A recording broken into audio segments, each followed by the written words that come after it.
नमस्कार। प्रस्तुत है आज का चिंतन। पूज्य गुरुदेव ने शांति कुंज के प्रवचन मंच से एक बार कहा था कि मैं सत्य के पक्ष में रहा हूँ और रहूँगा, चाहे सारी दुनिया मेरे विरोध में हो जाए और अकेला ही रह जाऊं तो भी सत्य के पक्ष में अकेला ही खड़ा रहूँगा।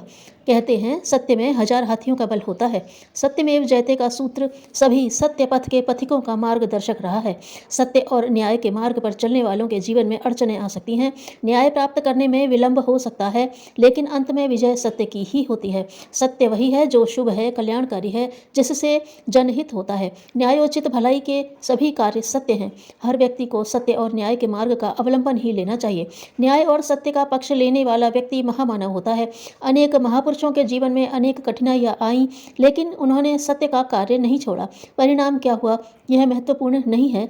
महत्वपूर्ण यह है कि वे कितनी बहादुरी से, साहस के साथ सत्य के पक्ष में टिके रहे। हर कहानी का अंत यह हो कि आखिर वह जीत गया, वह आखिरी दम तक सत्य के पक्ष में लड़ता रहा।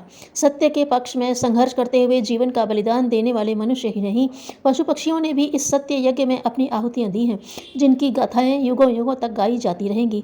पक्षी जटायु को यह नहीं मालूम था कि रावण किस नारी का अपहरण करके ले जा रहा है। वह यह भली भांति जानता था कि रावण उससे बहुत अधिक बलवान भी है, उसके पास तलवार जैसा शस्त्र भी है, लेकिन यह जानते हुए भी वह मुझे मार देगा, वह रावण से भिड़ गया, पूरी शक्ति सामर्थ्य से लड़ा, अंततः घायल हुआ। सत्य के पक्ष में बलिदान देने वालों को उपलब्धियां भी ऊंचे स्तर की ही मिलती हैं।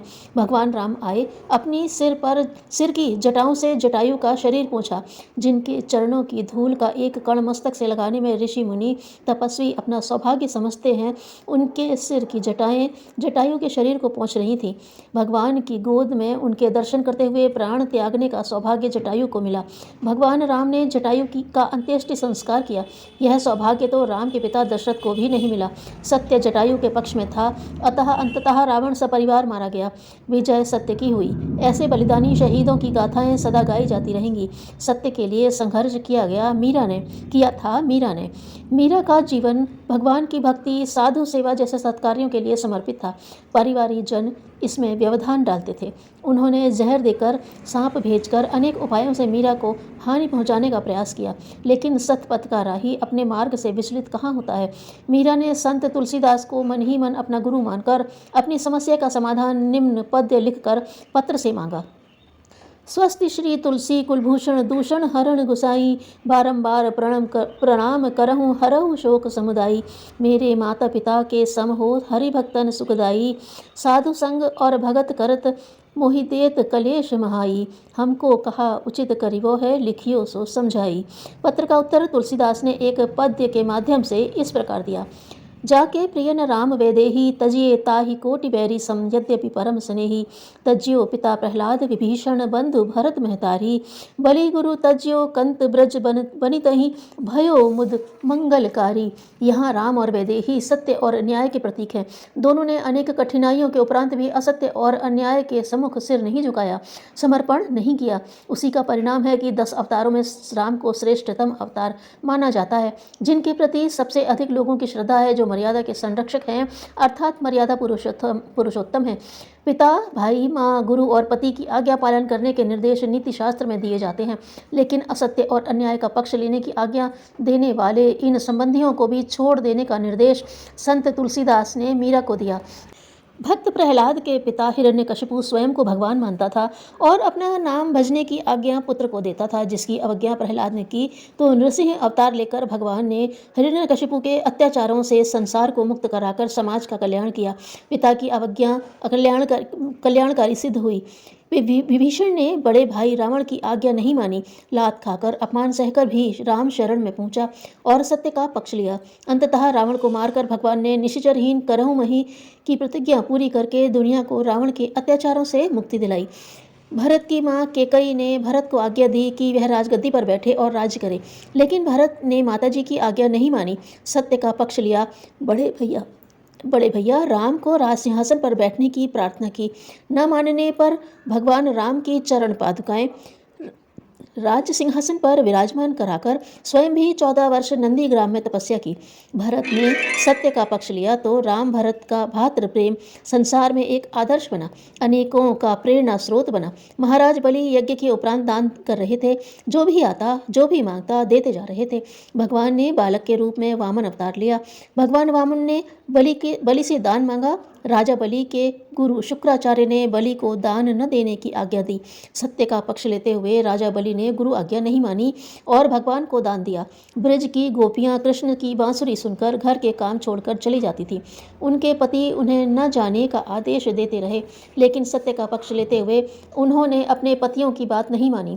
ये सब मंगलकारी कार्य सिद्ध हुए क्योंकि सत्य और न्याय उनके पक्ष में था। कोई व्यक्ति यदि यह प्रतिज्ञा करे कि वह सत्य और न्याय के पक्ष में रहेगा तो कुछ अनर्थ नहीं है।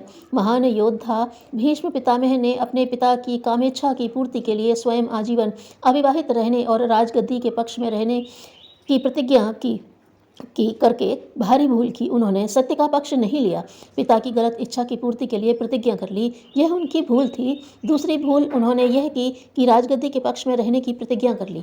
इन असत्य प्रतिज्ञाओं का सहारा लेकर धृतराष्ट्र और दुर्योधन ने अनीति और अत्याचार को बढ़ावा दिया। वे भीष्म पितामह की वीरता और शक्ति से परिचित थे, साथ ही यह भी जानते थे कि वे हमें छोड़कर नहीं जा सकते क्योंकि प्रतिज्ञाबद्ध हैं। इसी कारण वे निरंकुश हो गए, उनकी हिम्मत बढ़ती गई और अनीति के कार्यों में उनका साहस बढ़ता गया। लाक्षागृह बनाने, धोखे से जुआ में पांडवों को हराकर द्रौपदी का अपमान करने, पांडवों को वनवास भेजने जैसे अनेक अत्याचार उन्होंने किए क्योंकि भीष्म पितामह उनके साथ थे। उन्हीं के बल पर वे महाभारत जीतने के प्रति पूर्ण विश्वस्त थे। भीष्म पितामह की एक भूल महाभारत का कारण बन गई। यदि उन्होंने पिता की गलत इच्छा की पूर्ति के लिए आजीवन अविवाहित रहने की प्रतिज्ञा न की होती तो वे स्वयं राजगद्दी संभालते, और यदि उन्होंने राजगद्दी के साथ रहने की प्रतिज्ञा के स्थान पर सत्य और न्याय के स्थान पर रहने की प्रतिज्ञा की होती तो दुर्योधन और दुशासन की हिम्मत नहीं थी कि द्रौपदी का वस्त्र हरण कर सकें। उनकी एक भूल, गलत प्रतिज्ञा, असत्य का पक्ष नारी के अपमान का कारण बन गया। भीष्म पितामह की यह भूल जहां बहुत बड़े हादसे का कारण बनी, वहीं आने वाली पीढ़ियों के लिए मार्गदर्शक भी बनी। इस घटना से प्रेरणा, मार्गदर्शन प्राप्त कर अब किसी को भी सत्ता के साथ हर परिस्थिति में बने रहने की प्रतिज्ञा करने की भूल नहीं करनी चाहिए। प्रतिज्ञा हमेशा सत्य और न्याय के पक्ष में रहने की करनी चाहिए। पूज्य गुरुदेव कहते हैं कि श्रद्धा आदर्शों और सिद्धांतों के प्रति होनी चाहिए, व्यक्ति के प्रति नहीं। जब सत्ता यह देखती है कि उसके पक्ष में बड़ी संख्या में ऐसे लोग हैं जो हर परिस्थिति में उसी के साथ रहेंगे तो सत्ता निरंकुश हो जाती है और फिर कुछ भी करने लगती है। अपने अहम की पूर्ति के लिए, वित्तेषणा लोकेशना की पूर्ति के लिए सत्ता का दुरुपयोग होने लगता है। भाई भतीजावाद फैलाता है।